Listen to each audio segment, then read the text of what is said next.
નમસ્તે પ્રિય મિત્રો, સંસ્કૃત વયુનમ ચેનલ પર આપ સૌનું હાર્દિક સ્વાગત છે. નીતિ શતકમની આ શૃંખલામાં આજે આપણે પ્રસ્તુત શ્લોકનું અધ્યયન કરીશું. તો ચાલો સૌપ્રથમ આ શ્લોકનું ગાન કરીએ. શ્રોત્રમ શ્રુતેનૈવ નકુંડલેન દાનેન પાણિર્ન તુ કંકણેન વિભાતિ કાયઃ કરુણાપરાણાં પરોપકારૈર્ન તુ ચંદનેન પરોપકારૈર્ન તુ ચંદનેન. પ્રસ્તુત જે શ્લોક છે એ ઉપજાતિ વૃત્તમાં છે, એટલે કે ઉપજાતિ છંદમાં ભર્તૃહરિએ એમની રચના કરી છે.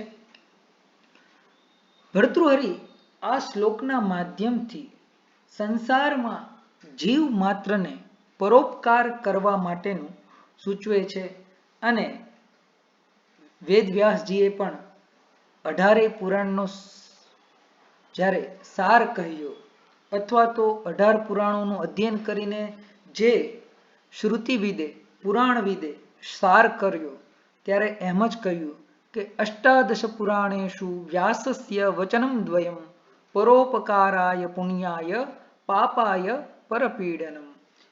એટલે વ્યાસજી પણ પરોપકાર કરવાનું કહે છે અને એ જ પરોપકારની વાતો જે છે એ સંસ્કૃત ભાષામાં યત્ર તત્ર આપણને જોવા મળે છે અને જીવનનું સાર્થક્ય જે છે એ સાર્થક્ય પણ ક્યાં છે? પરોપકારમાં જ છે. તો પ્રસ્તુત શ્લોકમાં પણ ભર્તૃહરિજી કહે છે કે આપણા શરીરના કયા અંગો જે છે એની વાસ્તવમાં શોભા શું છે. જેમ કે પ્રથમ પંક્તિ છે એમાં કહે છે શ્રોત્રમ શ્રુતેન એવ ન કુંડલેન, કે શ્રોત્રમ એટલે કર્ણ જે છે એમની શોભા શ્રુતેન એવ એટલે કે શાસ્ત્ર શ્રવણથી જ કર્ણની શોભા છે. કાનની જે શોભા છે એ શાસ્ત્ર શ્રવણની જ છે. જો આપ શાસ્ત્રનું શ્રવણ કરશો, આપ પોતાના વિષયોનું આપ જે તે વિષયનું અધ્યાપન કરી રહ્યા છો એમનું સતત શ્રવણ કરશો, એમાં કંઈક નવું નવું શ્રવણ કરશો, નવા નવા વિદ્વાનોને સાંભળશો, એ વિષયના એક્સપર્ટને સાંભળશો, એમાં જ એમની શોભા છે. નતુ કુંડલેના, કે કાનમાં સારા મોટા અથવા તો મોંઘા ઇયરિંગ્સ પહેરવાથી એ કાનની શોભા નથી. એમનો મતલબ એમ પણ નથી કહેવા માંગતા ઈચ્છતા ભર્તૃહરિજી કે આપણે કાનોમાં કુંડલ કે બહેનો જે છે એ જે આભૂષણો ધારણ કરે છે એને ધારણ ન કરે. એ તો શરીરની શોભા છે જ, એમની નિંદા કરવાનો અહીં ભર્તૃહરિજીનો કોઈ પણ ઉપાય નથી, આશય નથી. પરંતુ ભર્તૃહરિજી એમની સાથે એમ કહેવા ઈચ્છે છે કે આપણે કર્ણ આપેલા છે તો એમને સારા એવા શાસ્ત્ર શ્રવણમાં, સદગ્રંથ સદગુરુના વાક્યો જે છે એના શ્રવણમાં પણ એમનો ઉપયોગ કરીએ.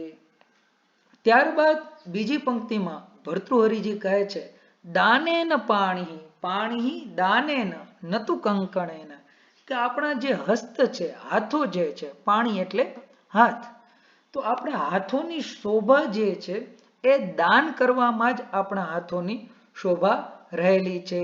કંકણ ધારણ કરવા માત્રથી, સારી સારી આભૂષણો કે મોંઘી મોંઘી ઘડિયાળો હાથમાં પહેરવાથી કે કંકણ પહેરવાથી એમની શોભા વધતી નથી.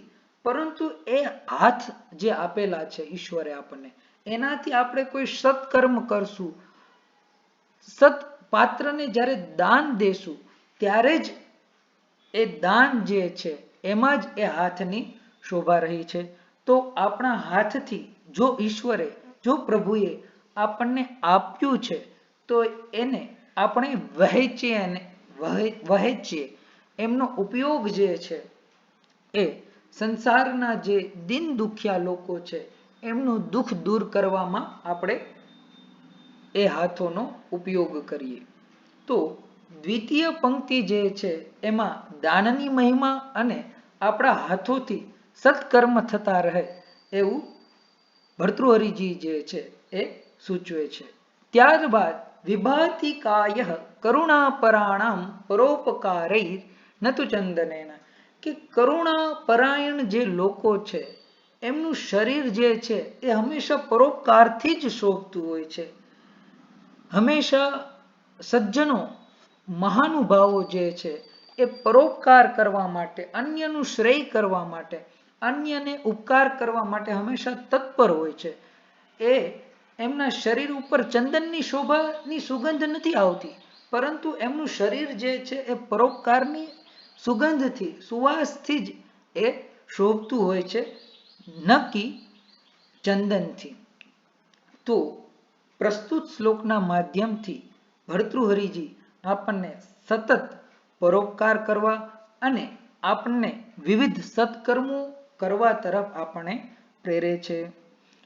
તો આ શ્લોકથી આપણે પ્રેરણા લઈએ કે આપણને ઈશ્વરે જે કંઈ પણ સામર્થ્ય આપ્યું છે એ સામર્થ્યના માધ્યમથી આપણે જેટલું શક્ય હોય એટલો પરોપકાર કરીશું. વ્યાકરણાત્મક દ્રષ્ટિથી જો આ શ્લોકોનું અધ્યયન કરીએ તો પદચ્છેદ છે શ્રોત્રમ શ્રુતેન એવ, શ્રુતેન ધન એવ. અહીંયા પણ પાણિનીય સૂત્ર વૃદ્ધિ રેચી સૂત્રથી શ્રુતેન પ્લસ એવ એ સ્થિતિમાં વૃદ્ધિ સંધિ થાય છે અને બંને શબ્દો જ્યારે ભેગા થશે ત્યારે શ્રુતેનૈવ એવું બને છે. A plus a is equal to a એવી સ્થિતિ બને છે. ત્યારબાદ ન કુંડલેન દાનેન પાણિ નતુ કંકણેન વિભાતિ કાય કરુણાપરાણામ પરોપકારૈ નતુ ચંદનેન. તૃતીય વિભક્તિનો અહીં સારો એવો પ્રયોગ ભર્તૃહરિજીએ કર્યો છે અને સાથે સાથે પ્રથમા વિભક્તિનો પણ પ્રયોગ કર્યો છે. અને શ્લોકમાં ક્રિયાની વાત કરીએ તો માત્ર એક જ ક્રિયાપદ છે, એ છે વિભાતિ. એ લટલકારનું વિઉપસર્ગ પૂર્વક ભા ધાતુનું લટલકારનું પ્રથમ પુરુષ એક વચનનું રૂપ છે. તૃતીય વિભક્તિની વાત કરીએ તો શ્રુતેન, કુંડલેન, દાનેન, કંકણેન આ બધા રૂપો જે છે શબ્દ રૂપો એ તૃતીય વિભક્તિ એક વચનમાં છે અને ચંદનેન અને એક માત્ર રૂપ પરોપકારૈ એ તૃતીય વિભક્તિ બહુવચનનું રૂપ છે રામૈની જેમ.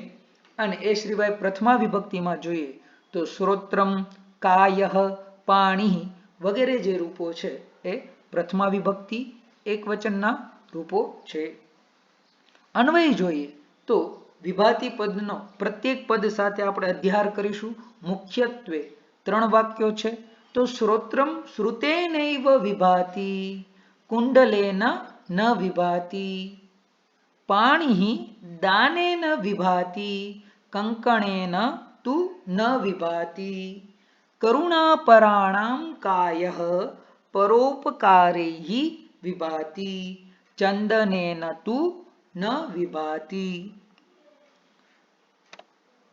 પદાર્થની વાત કરીએ તો શ્રોત્રમ એટલે કર્ણ, શ્રુતેન એવ શાસ્ત્ર શ્રવણેનૈવ, કુંડલેન કર્ણાભૂષણેન નૈવ, પાણિ હસ્ત દાનેન સત્પાત્રદાનેન, કંકણેન હસ્તાભૂષણેન તુ અવ્યમ નૈવ વિભાતિ શોભતે, કરુણાપરાણામ આર્દ્રચિત્તાનામ કાય શરીર પરોપકારૈ કૃતોપકારૈ વિભાતિ શોભતે, ચંદનેન ચંદનકાષ્ઠેન તુ અવ્યયમ નૈવ વિભાતિ શોભતે.